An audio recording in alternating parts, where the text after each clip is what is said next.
During a routine morning jog in an upscale neighborhood, FBI Director Darius Freeman was tackled and tased simply because of the color of his skin. Young Officer Kyle Hensley never asked questions. He acted on bias, not facts. But everything changed the moment a gold federal badge hit the pavement. Now hear how a moment of humiliation sparked nationwide reform, and why justice, in the end, came full circle in the most unforgettable way. It was a hot, quiet morning in Arlington. The kind of day when the sun hangs motionless overhead, casting long, slow shadows across manicured lawns and freshly sealed driveways. The streets were still. The gated community of Windermere Heights rarely saw movement this early, apart from the occasional dog walker or gardener. But this morning, the silence was broken only by the rhythmic pounding of sneakers on pavement.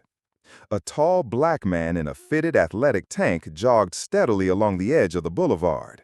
His name was Darius Freeman. He wasn't in a rush. His pace was controlled, focused. One earbud in, one out. Not because he needed music to push him, but because he believed in staying alert, always aware of his surroundings, especially in places like this. He passed trimmed hedges and high iron fences, nodding instinctively at the mailman, who didn't return the gesture. He didn't think much of it. He was used to being overlooked, or misread. But Darius wasn't just a man out for a morning run. He wasn't just a black jogger on a quiet street. He was the sitting director of the Federal Bureau of Investigation, a fact that would matter deeply in just a few minutes, but meant nothing to the eyes that watched him now. In his left pocket was a worn leather wallet. Inside, a gold badge with the seal of the United States and a letter of appointment signed by the president. On his wrist, a silver Apple Watch ticking in rhythm with his stride. His breathing was calm, focused. He ran not for sport, not for image, but for memory. It was a promise he'd made years ago to his wife on her hospital bed. Don't let the job swallow you. Keep running. Stay alive. Our son needs you. She'd passed 11 months later. Since then, the road had become his temple. Across the street, parked behind a thick oak tree near a private driveway, a white patrol cruiser sat in the shade, engine off, windows cracked. Officer Kyle Hensley, young, tense, sat behind the wheel. He wasn't a veteran, just over a year in uniform.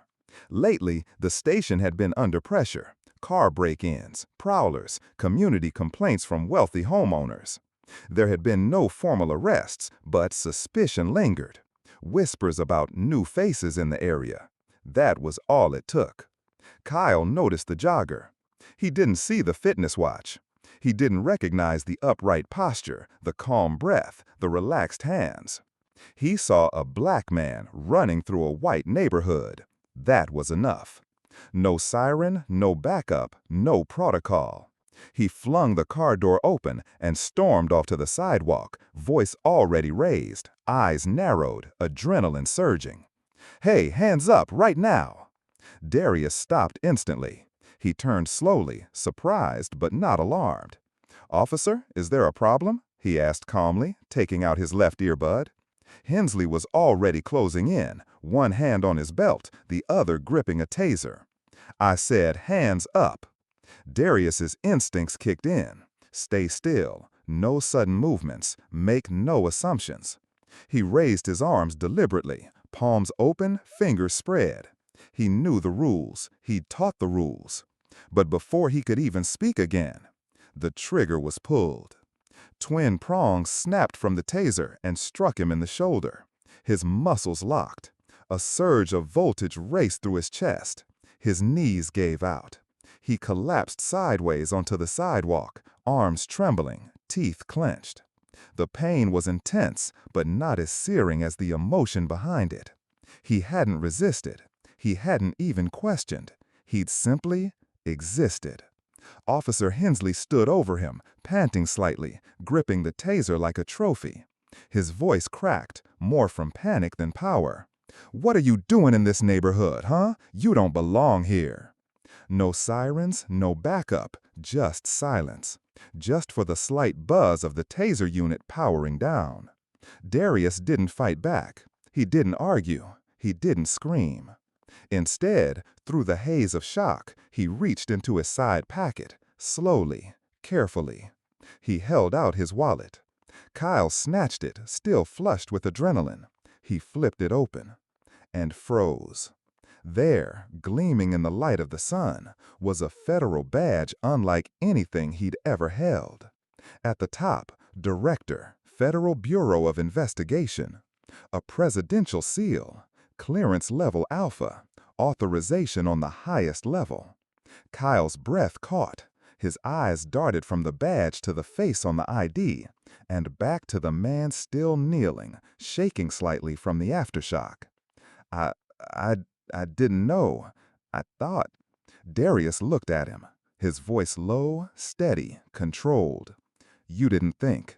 You reacted. Across the street, a woman holding a toddler stopped beside her SUV. She had her phone out. Is he okay? Why are you arresting him?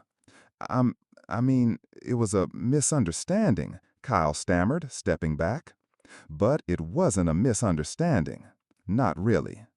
Darius slowly sat down on the edge of the curb, cradling his shoulder, sweat mixing with the dust on his face. He hadn't felt this way in years, not since childhood.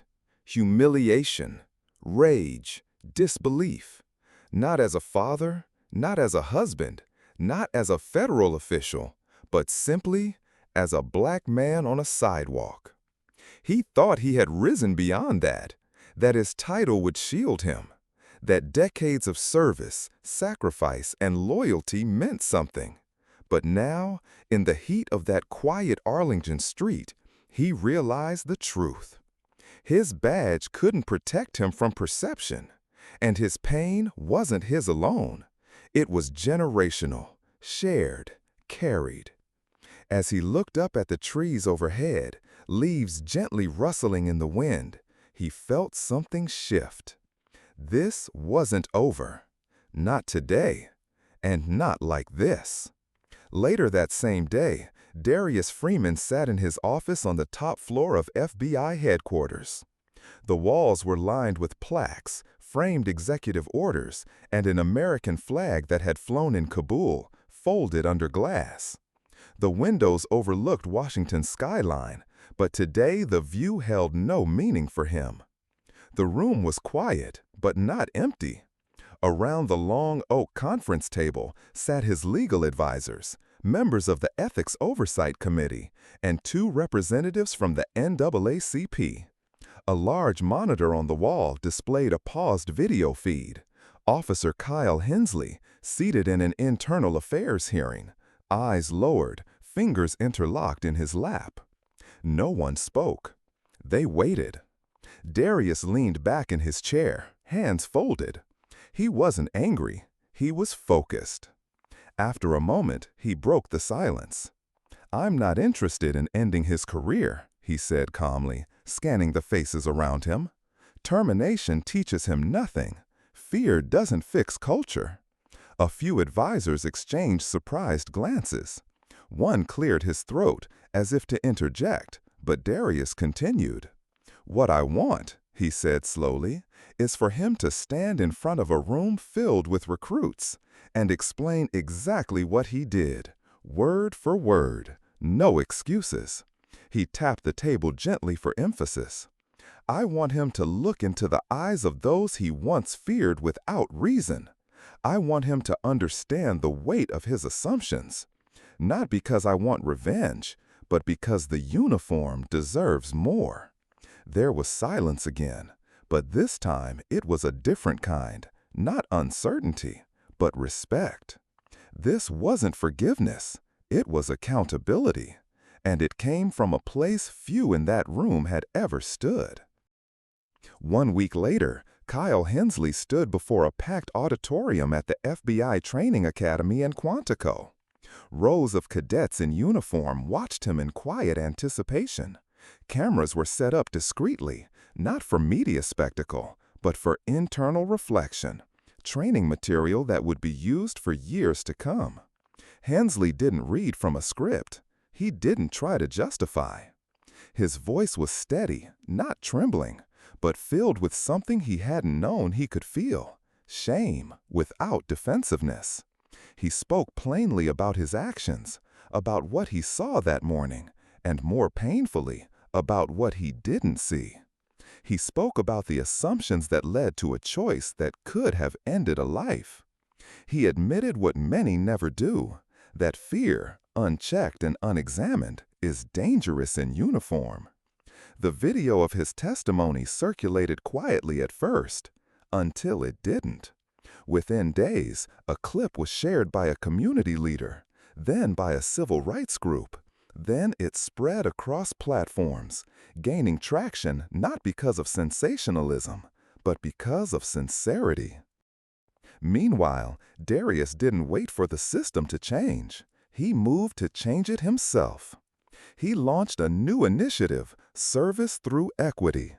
Not a campaign, not a slogan, a program, simple, direct, and personal. Veteran officers and federal agents who had lived through racially charged encounters, both inside and outside the badge, were paired with new recruits. Not to lecture, but to share. Real stories, real pain, real transformation. In quiet one-on-one conversations, in circles of trust, cadets heard firsthand what bias looked like, not from a textbook, but from the man across the table. No scripts, no PR polish, just truth. 3 months later, statistics from 5 participating regions told the story before anyone had to. Use of force complaints dropped by 42%. Community trust metrics rose for the first time in 4 years. And for the first time, young officers began requesting mentorship by name, not by assignment. But for Darius, the numbers weren't the point. The shift was visible in the eyes. The way a rookie paused before raising his voice. The way a seasoned detective chose to listen longer. The way citizens looked at a badge, not as a threat, but as a possibility. Darius no longer ran alone. Every morning, as dawn broke over the Capitol, he jogged the river trail near Potomac Park, joined not by bodyguards, but by a group of young officers in training.